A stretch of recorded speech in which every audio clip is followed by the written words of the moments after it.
Assalamualaikum pemirsa Masjid TV. Makkah dan Madinah yang merupakan dua kota suci di dunia ini masuk dalam wilayah yang sekarang bernama Arab Saudi. Nah, sebagai tempat di mana muncul dan berseminya agama Islam dan juga tempat kelahiran dari Nabi tercinta kita Nabi Muhammad SAW, pastinya wilayah di Jazirah Arab ini memiliki banyak tempat bersejarah, khususnya dalam kaitan perjuangan dan perkembangan syiar Islam.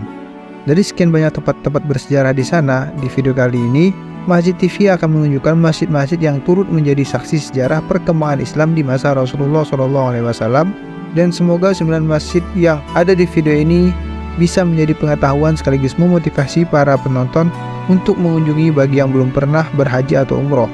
Amin ya robbal alamin. Tentunya kalian penasaran kan masjid mana saja?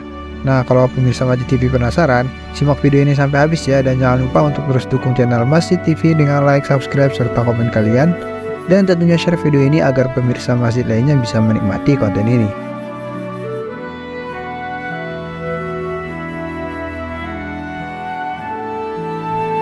Yang pertama, Masjidil Haram Mekah. Masjidil Haram yang kadangkala disebut juga dengan Masjid Al-Haram atau Al-Masjid Al-Haram merupakan masjid yang terletak di kota Mekah Al-Mukarramah. Masjid ini dibangun mengelilingi Ka'bah yang menjadi arah kiblat umat Islam dalam mengerjakan ibadah sholat. Selain itu, di masjid inilah salah satu rukun ibadah haji yang wajib dilakukan umat Islam, yaitu tawaf, yakni mengelilingi Ka'bah sebanyak 7 kali. Ka'bah merupakan sebuah bangunan yang mendekati bentuk kubus yang terletak di tengah Masjidil Haram di kota Mekah. Bangunan ini adalah monumen suci bagi umat Islam, dan bangunan ini yang menjadi patokan arah kiblat untuk ibadah sholat bagi umat Islam di seluruh dunia. Pada tahun 571 Masehi, Nabi Muhammad lahir di kota ini dan tumbuh dewasa. Pertama kali menerima wahyu dari Allah, namun ajarannya ditolak kaumnya yang saat itu masih berada dalam kegelapan atau pemikiran jahiliyah, sehingga berpindah ke Madinah. Nah, setelah Madinah berkembang, akhirnya Nabi Muhammad SAW kembali ke Mekah dalam misi membebaskan kota Mekah tanpa pertumpahan darah yang dikenal dengan Fathul Mekah. Pada masa selanjutnya, Mekah berada di bawah administrasi Khulafaur Rasyidin yang berpusat di Madinah, serta para khalifah yang saat itu berkuasa di Damaskus atau dinasti Umayyah, Baghdad dinasti Abbasiyah, dan Turki Utsmaniyah. Kemudian setelah hancurnya sistem kekhalifahan, kota ini disatukan di bawah pemerintahan Arab Saudi oleh Abdul Aziz bin Saud, yang kemudian menjadi pelayan bagi kedua kota suci Islam, Makkah dan Madinah.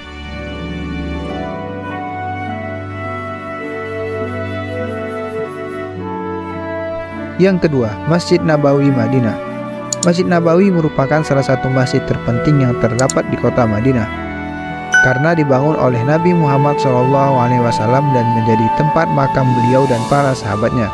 Masjid ini merupakan salah satu masjid yang utama bagi umat Muslim setelah Masjidil Haram di Makkah dan Masjid Al-Aqsa di Yerusalem. Masjid ini juga merupakan masjid terbesar kedua di dunia setelah Masjidil Haram di Makkah. Masjid Nabawi adalah masjid kedua yang dibangun oleh Rasulullah SAW setelah Masjid Quba yang didirikan dalam perjalanan hijrah beliau dari Makkah ke Madinah. Masjid Nabawi dibangun sejak saat pertama Rasulullah SAW tiba di Madinah. Ialah adalah tempat unta tunggangan Nabi Muhammad SAW menghentikan perjalanannya. Lokasi itu semula adalah tempat penjemuran buah kurma milik anak yatim dua bersaudara, Sahal bin Suhail bin Amr, yang kemudian dibeli oleh Rasulullah SAW untuk dikembangkan masjid dan tempat kediaman beliau. Awalnya masjid ini berukuran sekitar 50 meter x 50 meter dengan tinggi atap sekitar 3,5 meter. Rasulullah SAW turut membangunnya dengan tangannya sendiri bersama-sama dengan para sahabat dan kaum muslimin. Tembok di keempat sisi masjid ini terbuat dari batu bata dan tanah, sedangkan atapnya dari daun kurma dengan tiang-tiang penopangnya dari batang kurma. Sebagian atapnya dibiarkan terbuka begitu saja selama 9 tahun pertama. Masjid ini tanpa penerangan di malam hari, hanya di waktu Isya diadakan sedikit penerangan dengan membakar jerami. Kemudian melekat pada salah satu sisi masjid dibangun kediaman Nabi Muhammad SAW, dan kediaman Nabi ini tidak seberapa besar dan tidak lebih mewah dari keadaan masjidnya, hanya tentu saja lebih tertutup. Selain itu ada pula bagian yang digunakan sebagai tempat orang-orang fakir miskin yang tidak memiliki rumah. Belakangan orang-orang ini dikenal sebagai ahli sufa atau para penghuni teras masjid. Setelah itu berkali-kali masjid ini direnovasi dan diperluas. Renovasi yang pertama dilakukan oleh Khalifah Umar bin Khattab pada tahun 17 Hijriah dan yang kedua oleh Khalifah Utsman bin Affan pada tahun 29 Hijriah. Dan di zaman modern, Raja Abdul Aziz dari Kerajaan Saudi Arabia meluaskan masjid ini menjadi 6.024 meter persegi pada tahun 1372 Hijriah. Perluasan ini kemudian dilanjutkan oleh penerusnya, Raja Fahd pada tahun 1414 Hijriah, sehingga luas bangunan masjidnya hampir mencapai 100.000 meter persegi. Ditambah dengan lantai atas yang mencapai luas 67.000 meter persegi dan pelataran masjid yang dapat digunakan untuk sholat seluas 135.000 meter persegi. Masjid Nabawi kini dapat menampung sekitar 535.000 jamaah. Satu bagian Masjid Nabawi terkenal dengan sebutan Raudlah atau Taman Surga. Doa-doa yang dipanjatkan dari Raudlah ini diyakini akan dikabulkan oleh Allah Subhanahu wa Ta'ala. Raudlah terletak di antara mimbar dengan makam dahulu rumah Rasulullah SAW.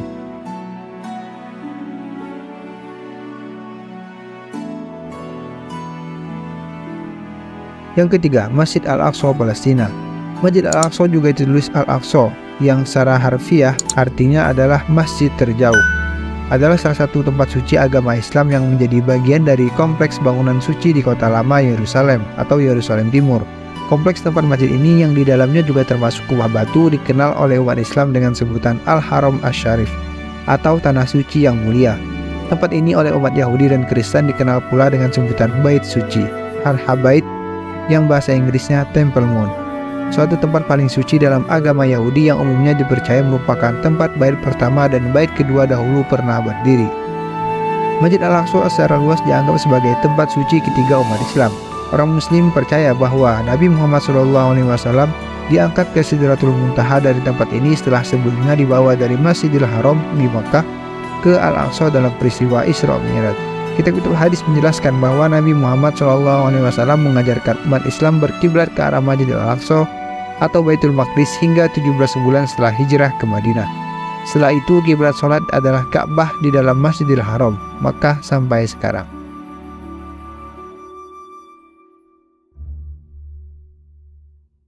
Yang keempat, Masjid Qiblatain. Masjid Qiblatain atau artinya Masjid Dua Kiblat adalah salah satu masjid terkenal di Madinah. Masjid ini pertama kali dikenal dengan nama Masjid Bani Salamah karena masjid ini dibangun di atas bekas rumah Bani Salamah. Letaknya di tepi jalan menuju kampus Universitas Madinah di dekat Istana Raja ke jurusan Wadi Akik atau di atas sebuah bukit kecil di utara Harrah Wabrah Madinah. Pada awal Islam, orang melakukan sholat dengan kiblat ke arah Baitul Maqdis, nama lain Masjid Al-Aqsa di Yerusalem, Palestina. Baru belakangan turun wahyu kepada Rasulullah SAW untuk memindahkan kiblat ke arah Masjidil Haram di Makkah. Peristiwa itu terjadi pada tahun kedua Hijriah, hari Senin bulan Rajab, waktu zuhur di Masjid Bani Salamah ini. Ketika Rasulullah SAW tengah sholat dengan menghadap ke arah Masjidil Aqsa, di tengah sholat tiba-tiba turunlah wahyu surah Al-Baqarah ayat 144 yang artinya, "Sungguh kami sering melihat mukamu mengadah ke langit, maka sungguh kami akan memalingkan kamu ke kiblat yang kamu sukai. Palingkanlah mukamu ke arah Masjidil Haram, dan di mana saja kamu berada, palingkanlah mukamu ke arahnya, dan sesungguhnya orang-orang Yahudi atau Nasrani yang diberi Alkitab, Taurat, dan Injil memang mengetahui bahwa berpaling ke Masjidil Haram itu adalah benar dari Tuhannya, dan Allah sekali-kali tidak lengah dari apa yang mereka kerjakan."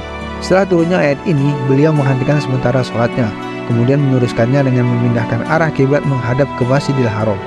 Mengacu pada peristiwa ini, lalu masjid ini dinamakan Masjid Qiblatain, yang artinya masjid berkiblat dua. Masjid Qiblatain telah mengalami beberapa kali pemungkaran. Pada tahun 1987, pemerintah Kerajaan Arab Saudi di bawah melakukan perluasan, renovasi, dan pembangunan konstruksi baru, namun tidak menghilangkan ciri khas masjid ini. Sebelumnya Sultan Sulaiman juga telah memugarnya di tahun 853 Hijriah atau bertepatan pada tahun 1543 Masehi. Masjid Qiblatain merupakan salah satu tempat ziarah yang biasa dikunjungi jamaah haji dan umrah dari seluruh dunia.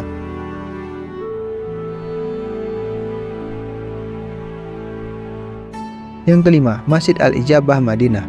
Masjid pertama yang menyimpan sejarah kehidupan Rasulullah adalah Masjid Al-Ijabah.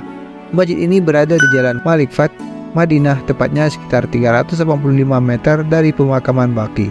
Jika dilihat dari luar, mungkin masjid ini tampak biasa saja. Tidak ada yang spesial dari bangunannya.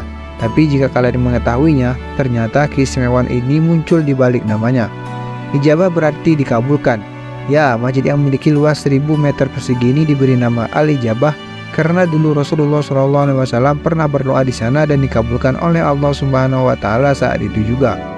Ada 3 doa yang dipanjatkan Nabi Muhammad. Pertama, Nabi Muhammad SAW ini memohon agar Allah tidak membinasakan umat Muhammad dengan kekeringan dan kelaparan. Doa ini langsung dijawab dan dikabulkan oleh Allah Subhanahu wa Ta'ala. Kemudian Rasul pun kembali berdoa. Di doa keduanya, Rasulullah mohon agar Allah tidak membinasakan umat Muhammad dengan menenggelamkannya. Doa ini juga dikabulkan oleh Allah Subhanahu wa Ta'ala. Setelah doa kedua dijawab Allah, Rasul pun kembali berdoa. Di doa yang ketiga, Rasul memohon kepada Allah agar di kalangan umatnya tidak ada fitnah dan perbedaan. Sayangnya tidak seperti doa pertama dan kedua yang langsung dikabulkan. Doa ketiga ini ditunda oleh Allah Subhanahu wa Ta'ala. Inilah sejarah di balik penamaan masjid ini.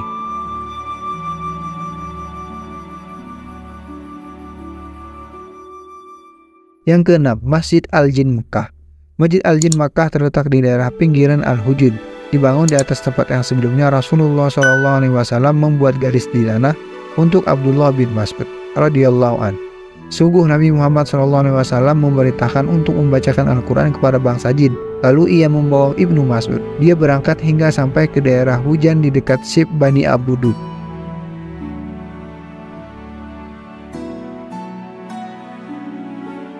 Yang ketujuh, Masjid Pohon Mekah.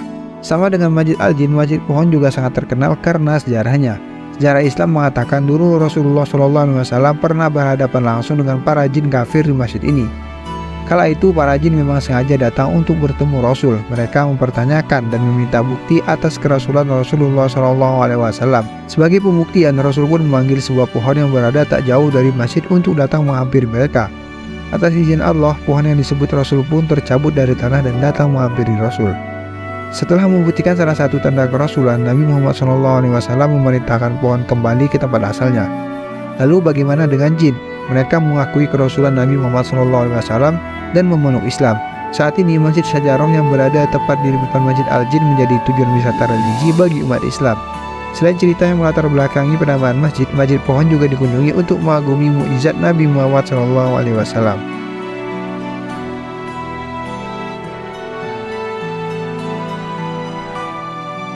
Yang kedelapan, Masjid Ji'ranah Makkah.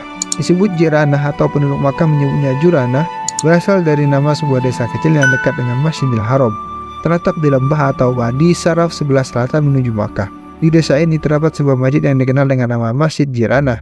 Masjid ini selalu digunakan penduduk Makkah untuk melakukan ihram saat umroh atau haji.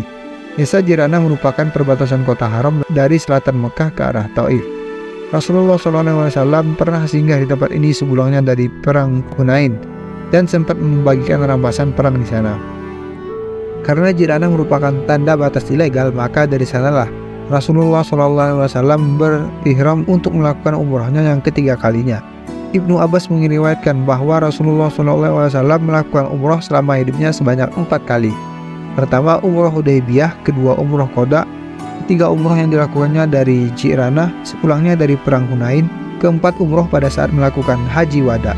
Dan tempat di mana Rasulullah SAW melakukan umrah dari Ji'ranah dibangun sebuah masjid yang diberi nama dengan Masjid Ji'ranah. Menengok sejarah, Ji'ranah ini ternyata menjadi persinggahan Rasulullah SAW dan rombongan setelah perjalanan jauh. Suatu ketika, Ji'ranah dikunjungi Rasul bersama pejuang Islam lain setelah perang Hunain. Karena persediaan air habis dan di sana tidak ada sumur, Rasul memukul tongkatnya lalu keluarlah air. Kemudian menyebarlah cerita tentang keberadaan sumur yang berasal dari ketukan tongkat Rasul. Berbekal niat jahat dan ingin membunuh Rasul, mereka pun melempar racun di dalam sumur ini. Atas petunjuk Allah, Rasul pun mengetahui niat jahat kaum musyrikin itu. Kemudian, dengan mukjizat, Rasul pun meludahi sumur ini. Ketika air sumur yang tadinya beracun menjadi tawar, bahkan sumur ini bisa untuk menyembuhkan penyakit kulit. Sayangnya saat ini sumur bersejarah ini telah ditutup oleh pemerintah Arab Saudi untuk mencegah syirik atau perbuatan menyekutukan Allah Subhanahu wa Ta'ala.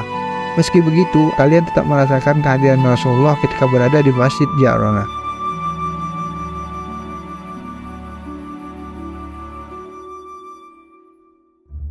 Yang kesembilan, Masjid Quba Madinah. Masjid Quba adalah masjid yang pertama kali dibangun dalam peradaban sejarah Islam pada tanggal 8 Rabiul Awal 1 Hijriah. Masjid ini terletak di luar kota Madinah, tepatnya sekitar 5 km sebelah tenggara Madinah. Masjid Quba yang ada pada saat ini adalah berbeda dengan Masjid Quba pada saat zaman Rasulullah SAW. Masjid Quba yang saat ini berdiri adalah masjid yang telah direnovasi dan diperluas pada masa kerajaan Arab Saudi. Renovasi dan perluasan ini menelan biaya sekitar 50 juta rial dengan daya tampung hingga 20.000 jamaah. Renovasi dilakukan pada tahun 1986. Zaman dahulu saat dibangun, masjid ini berdiri di atas kebun kurma dengan luas 1.200 meter persegi. Dan saat ini luas Masjid Quba adalah sekitar 5.035 meter persegi. Saat ini masjid ini memiliki 19 pintu dengan 3 pintu utama tempat masuk para jamaah di masjid. 2 pintu dialokasikan untuk masuk para jamaah laki-laki, sedangkan 1 pintu lainnya sebagai pintu masuk jamaah perempuan. Di seberang ruang utama masjid ada ruang yang dijadikan tempat belajar mengajar. Dan dalam sejarah Islam, masjid yang pertama adalah Masjid Quba yang dibangun oleh Ammar radhiyallahu an ketika baginda Nabi Muhammad SAW dalam perjalanan hijrah ke Madinah. Di desa Quba, Ammar radhiyallahu an mengusulkan untuk membangun tempat berteduh bagi baginda Nabi Muhammad SAW agar dapat beristirahat siang dan mendirikan sholat dengan tenang. Lalu Ammar radhiyallahu an mulai mengumpulkan batu-batu dan mendirikan masjid.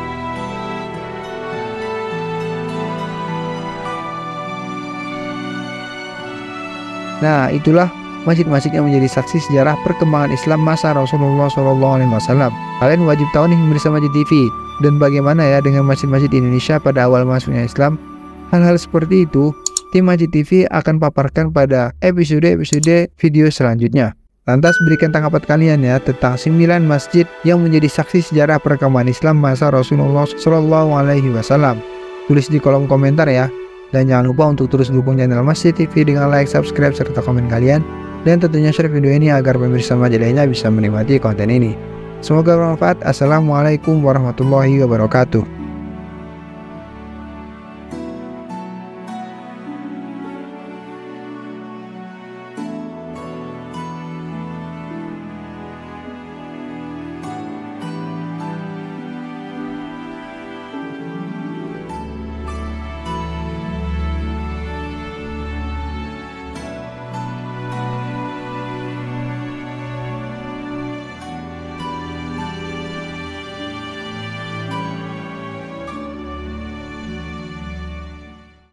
بين يدي رحمتي